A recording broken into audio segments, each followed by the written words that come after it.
अस्सलामुअलैकुम वरहमतुल्लाहि वबरकातुहू। मैं हाफिज इस्माइल आपका मेज़बान और आप देख रहे हैं पब्लिक वॉइस टीवी। चलिए नाजरीन, आज की एक अहम खबर की तरफ हम रुख करते हैं। साउड की सप्लाई को लेकर कालगी में किया गया एहतजाज। सामाइन, तालुका कालगी में कस्बा कंचनाड़ गांव के सर्वे नंबर 46 में साउड की सप्लाई को लेकर बतारीख 21 अप्रैल को सुबह 11 बजे KRS पार्टी यानी कर्नाटका राष्ट्र समिति की जानिब से एक एहतजाज किया गया और उन्होंने तहसीलदार कालगी को एक मेमोरेंडम सौंपते हुए कहा कि गुज़िश्ता कई बरसों से सरकारी ज़मीन पर साउड की सप्लाई करते हुए करीब 40 से 50 फुट तक की ज़मीन की गहराई की गई है, इस पर रोक लगाना लाजमी है। आमतौर पर 1 एकड़ ज़मीन को लीज पर लिया जाता है और उससे ज़ायद 5 एकड़ ज़मीन पर खुदाई की जाती है।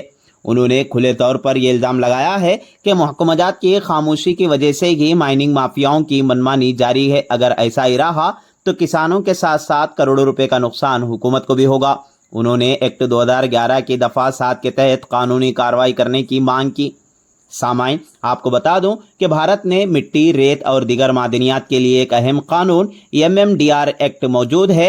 यही बुनियादी कानून है, जबकि इसके साथ मुख्तलिफ रियासतें अपने अपने कवायद नाफिज करती हैं। ये कवायद ख़ास तौर पर मिट्टी, रेत और पत्थर जैसे छोटे मादनियात के लिए बनाए गए हैं।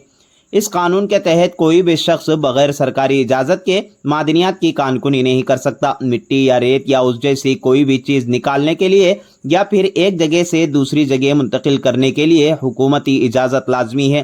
गैर कानूनी इन कामों को अंजाम देने पर केस और जुर्माने के साथ साथ गाड़ियाँ भी जब्त हो सकती हैं। सामाइन, आपको मज़ीद बता दूं कि ज़्यादा और गैर मुनज़्ज़म खुदाई मना है। ख़ास तौर पर दरिया, झील और जंगलात के करीब सख्त पाबंदियां आयद हैं। इन्हीं बातों का तज़किरा करते हुए सचिन चौहान ज़िला सदर समिति ने गुस्से का इजहार करते हुए कहा कि अगर कोई शख्स अपनी ज़मीन या फिर किसी भी जगह से मिट्टी निकाल कर बेच रहा है या गैर कानूनी काम को अंजाम दे रहा है तो उसके खिलाफ कानूनी कार्रवाई की जाए। इस मौके पर मोहसिन पटेल, सचिन सी राठौड़, सीताराम पवार, गेनाबाई, शांताबाई के अलावा दीगर बहुत से अहबाब मौजूद थे। आइए देखते हैं तफसीली रिपोर्ट। ಕಲಬುರಗಿ ಜಿಲ್ಲೆ ಕಾಳಗಿ ತಾಲೂಕಿನ ಕೋಡ್ಲಿ ಗ್ರಾಮದ ಕಂಚನಾಳ ಊರಿನಲ್ಲಿ ಸರ್ ಸೇರ್ಕೊಳ್ಳುವಂತ ಸರ್ವೆ ನಂಬರ್ ಸಂಖ್ಯೆ 46 ಸರ್ಕಾರಿ ಗೈರಾನ್ ಜಮೀನು ಆಗಿರ್ತದೆ ಸರ್. ಇದಕ್ಕೆ ಪೂರಕವಾಗಿ ಏನ್ ಮಾಡಿರ್ತೀರಿ, ಸರ್ಕಾರಿ ಗೈರಾನ್ ಜಮೀನಲ್ಲಿ ನಾವು ಏನ್ ಮಾಡಿರ್ತೀರಿ, ಇಲ್ಲಿ ಅಕ್ರಮ ಗಣಿಗಾರಿಕೆ ಮಾಲೀಕರು ಏನ್ ಮಾಡಿರ್ತಾರ, ಅವರು ಸವಳುಗಾರಿಕೆ ಮಾಡಿರ್ತಾರೆ. ಇದು ತಮ್ಮ ಗಮನಕ್ಕೆ ಬಂದಿರುತ್ತಾ ಇಲ್ಲ ಸರ್? ಪ್ರತಿ ಪ್ರಶ್ನೆ ಬಂದಿರ್ತಾರೆ. ಯಾವಾಗ ಬಂದಿರುತ್ತೆ ಮೆಮೊರಾಂಡಮ್ ಕೊಟ್ಟಿರುತ್ತೆ ಸರ್. ಅಂದಿನಿಂದ ಇಲ್ಲಿವರೆಗೂ ಸರ್ ಇದು ಒಂದು ಪ್ರಶ್ನೆ ಆದ್ರೆ, ಇನ್ನೊಂದು ಪ್ರಶ್ನೆ ಸರ್, ಅಕ್ರಮ ಗಣಿಗಾರಿಕೆ ವಿರುದ್ಧ ಪ್ರತಿ ಸಲನೂ ಸರ್ ಧ್ವನಿ ಬರ್ತಾನೆ ಇರ್ತದೆ ಕಾಲ್ಗೆ. ಹಾಗಾದ್ರೂ ಕೂಡ ಯಾಕೆ ನಮ್ಮ ಕಂದಾಯ ಇಲಾಖೆ ಅದ್ರ ಮೇಲೆ ಯಾಕೆ ಆಕ್ಷನ್ ತಗೊಳ್ಳಿಲ್ಲ? ಇದಕ್ಕೆ ಪೂರಕವಾಗಿ ನಾನು ಲೋಕಾಯುಕ್ತರಿಗೂ ಕೂಡ ಸುಮೋಟೋ ಕೇಸ್ನು ಹಾಕ್ಬೋದು ಸರ್. ಹಂಗಾಗಿ ಪತ್ರಿಕಾ ವರದಿಗಳಿದಾವೆ ಸರ್ ಕೊಟ್ಟಿರುವಂತ. ಇದು ಪಹಣಿ ಆದ್ರೆ ನಾವು ಕೂಡ ಮೊದಲು ಕೂಡ ಮನವಿ ಕನ್ನಕ್ಕೆ ಸಲ್ಲಿಸಿರ್ತೀವಿ ಸರ್, ನಮ್ಮ ಕಾಳಗಿ ಕಚೇರಿಯಲ್ಲಿ ಸಲ್ಲಿಸಿರ್ತೀವಿ.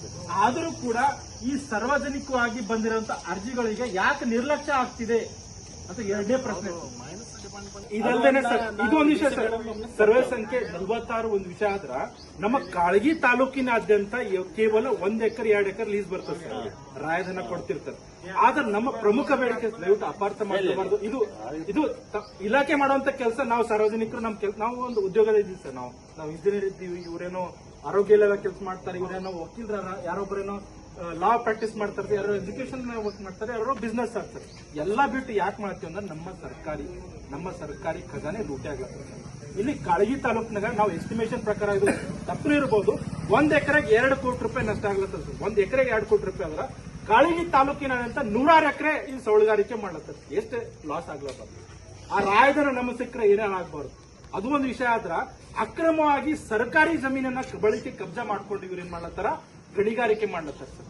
ಸೊ ಅದ್ರ ವಿಷಯವಾಗಿ ತಮಗೆ ಇನ್ನೊಂದು ಬೆಳಕಿಗೆ ಅಂತ ತರ್ತೀವಿ ಅಂದ್ರ, ಎಲ್ಲರೂ 1 ಎಕರೆ 2 ಎಕರೆ ಲೀಸ್ ಮಾಡ್ಕೊಂಡ್ರ ಆಜು ಬಾಜು ಹೊಲಗಳು ಕಬ್ಜಾ ಮಾಡ್ಕೊಂಡು ಏನ್ ಮಾಡತ್ತಾರ ಸರ್, ಇವರು ಗಣಿಗಾರಿಕೆ ಮಾಡ್ಲತ್ತಾರ.